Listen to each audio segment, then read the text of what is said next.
What's going on, Bigfoot World? We still here. I'm just here touching base with you guys before we head out another Sunday. See what's going on out there. It seems like around these months, November, December, and January, there's hardly zero to no activity out there. When it comes to Bigfoot, I'm trying. This is the 3 months I'm trying to figure out where they go. Whether they go deeper, whether they only come out at night, whether they stay underground through the day, or they push forward deeper into the forest, or they're in as reserve. Something happens these 3 months during the hunting season. It's kind of weird how we only have 3 months a year of hunting, and during them 3 months of hunting, there's no Sasquatch nowhere to be found. Whether they move off, I know they don't hibernate because I've seen them here in the winter. That's like my main thing these 3 months was to find out where they go, or are they still there, or they just laying low. And there's a lot of things with these guys that we'll probably never figure out, but that's one of the things that I've been working on. At the same time, guys, my family been grieving over Angry Grandpa. He passed away last Sunday, and he was a man that when all else fails, when you're down and out, you can go to Angry Grandpa's show and watch a few videos, and your spirits will be right back where you need to be. And now Angry Grandpa's gone. We ain't got no one to pick us up. My son Jeffrey called me yesterday, and he just found out that Angry Grandpa passed away. And it hit him like a ton of bricks. Hey, we gonna miss you, Grandpa. We gonna definitely miss you. Pickle boy, we always gonna watch you no matter what. You inspired me and my team to even start this channel, or the second channel we started, and it's because of you where we are today. But with that being said, guys, we're gonna start hitting it back hard. It's December 17th, and they should start a little bit of activity showing between now and February. They'll start doing their thing, start moving around. So we're gonna start hitting the field a little bit harder, getting out there, see what we can get into. If you guys have any ideas, leave it in the comments. I do read you guys' comment. BB Hunter, I'm going down there. I haven't made it down there lately because that area is just so filled with hunters. The only day I can really get in there is on Sunday. But before this year's out, BB Hunter, I will be down in Bigfoot in the Hole. I will be getting in, as long as it ain't too wet and too snowy, I'll get in there. I'll get in there and show you. I'll do a little reenactment for you on Bigfoot in the Hole. I know you're still concerned about that, BB Hunter, and it's coming. Before this year's out, me and my team will make it down in Bigfoot in the Hole. Today, I think we're going to head up to one of my old spots when we first got into Bigfoot hunting, where me and Mike went in there in this area, and at first we walked up on a female, and she let out this moan, and about 5 minutes later these two male Bigfoots came. I'm not going to get into the story about it because that video is now deleted. My whole channel, it was on my old channel, but we ran into a female Bigfoot, and I'm thinking she had a baby behind her or close by her. She let out this moan, and it called in these other two male Bigfoots. And within 5 minutes from when she moaned, like she sent a warning out to him, we had a tree push over in front of us. I am going to go ahead and tell you the story, whether you believe it or not, because it's an interesting story. But we was walking through there. We didn't even hear the female moan at all until later on the camera, and she was standing about 50 yards and like off to the left, like an 11 o'clock angle from us, and we was walking up toward her, straight ahead toward her, and we got to about the 50 feet mark, and she let out this moan, like like Star Wars, that sound that they make, them Bigfoot on there. But she let out this moan, and then like 5 minutes later, we walked back. Well, we walked up to her. Once we got about 10 feet to her, she threw a rock, and then she ducked back down into the weeds. And I had a picture where she poked her face out of the weeds, and she was looking through the weeds at us. She threw a rock, and it landed right in front of us. And when I went over there, she was already gone and poked out the weeds, looking at us, watching what we was doing. I didn't even see her there at the time. So we passed her up and started walking, moved on. And we got about, I say, 50, 100 yards past where she was. We had a tree push over right in front of us. Right, like a 4-inch thick tree, 20, 30 foot high. It pushed right over at us like it wasn't nothing. But I couldn't see what pushed it over. What was pushing it down?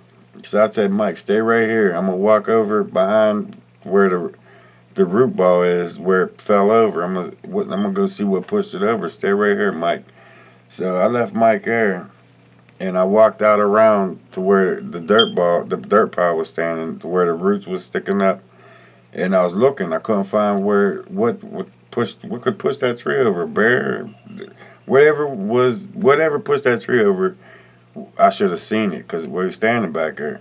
At the same time, I kept hearing like twigs break over toward where Mike was standing at. And I'm thinking he's over there messing around, playing with stuff while I'm looking what pushed this tree over. So I'm looking around trying to find what pushed this tree over, and I couldn't see it. So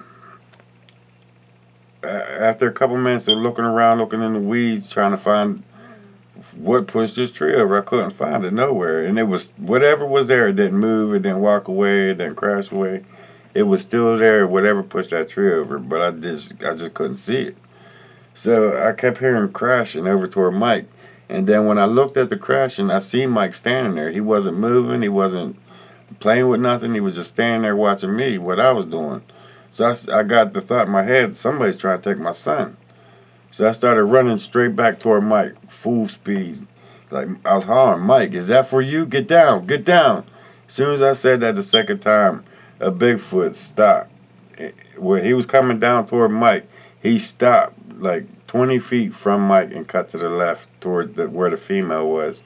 And then I seen him go through the weeds. I seen this like silhouette go through the trees, through the bush. And so I went to the other side of the bush to wait for him to pop out so I could film him.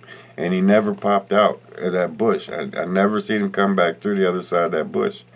And then when I came back to where I first originally seen him to see if he turned around and come back out that way, a smaller Bigfoot came straight across the same way that he went. So she called 2 of them back in. And I had the strongest feeling still to this day. I don't know why they didn't take Mike, because they could have. There was nothing I could have did to stop that. But for me running back toward Mike and hollering, Mike, get down, is that for you? That stopped them, and they cut to the left. I'm still to this day, I don't know if they wanted to take Mike. Were they trying to take Mike, or was they trying to split us up? That was probably by far, still today, the best activity we've ever had. But at the same time, I felt like with the consequences, I've almost lost my son. Can't say that they was going to take him, they wanted to take him, or the MO was to take him, because they didn't take him, and they could have, because they was 20 feet from him. They was coming down straight at him until I ran up to him and said, Mike, get down, is that for you? And that's when they stopped, and he cut to the left. And then when I came back over to where I originally seen him, another one came across right behind him, and they went to the same direction that female we passed first back there. So that's what we're going to do. We're going today, Sunday. It was about this time of year that it happened up there. And we normally don't go to that area because of because of what happened that day, and it's still like in the back of my mind that they tried to take my son.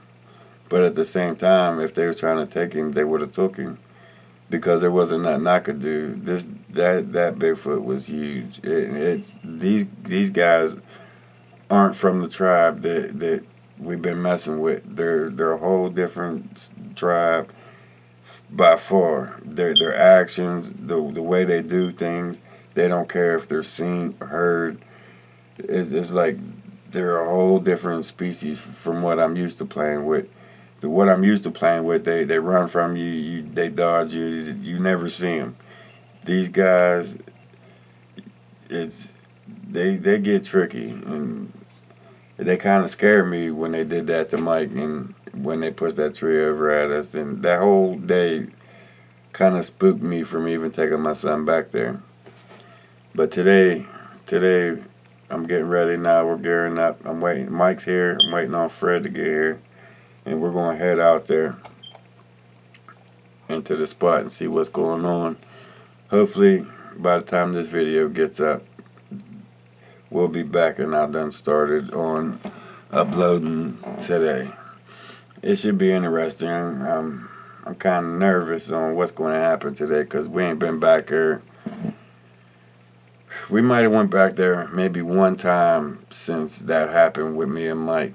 And the last time we went out there, there was nothing around. I didn't have that feeling that they was there. I didn't hear no sounds. It was like a ghost town when it come to Bigfoot. But it was about this time of year that it happened. So I decided instead of going up to the old spot, we're going to go check out that spot and see if maybe they moved to that area during this time. But we're still here.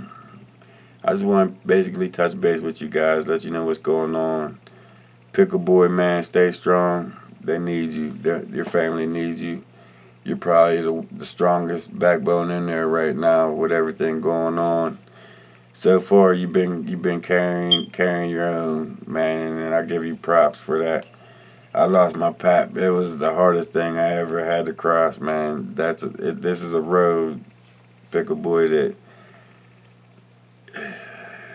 it's hard, man. It really is hard.